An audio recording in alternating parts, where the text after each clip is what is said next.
ప్రగతి భవన్, ప్రజల స్వేదంతో నిర్మించిన ప్రగతి భవన్ అధికారిక కార్యాలయానికి వైఎస్ జగన్మోహన్ రెడ్డి పిలిపించి పంచపక్ష ప్రమాణాలు పెట్టి 6 గంటలు చర్చించి రాయలసీమ ఎత్తిపోతల పథకానికి పథకం రచించింది. మా రాష్ట్ర ప్రయోజనాలు తప్ప మాకు మరో ఎజెండా లేదు, ఉండదు.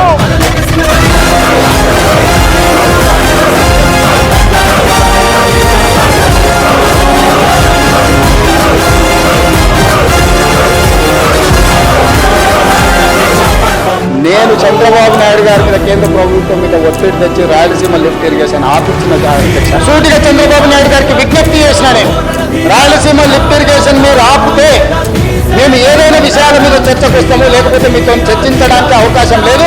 మొట్టమొదట 3 టీఎంసీల పర్ డే అక్రమంగా నిర్మిస్తున్న రాయలసీమ లిఫ్ట్ ఇరిగేషన్ పనులను మీరు ఆపండి అని మేము వారిని క్లోజ్ రూమ్ లో అడిగితే మా మీద గౌరవంతో రాయలసీమ లిఫ్ట్ ఇరిగేషన్ ఆపేసింది అధ్యక్ష.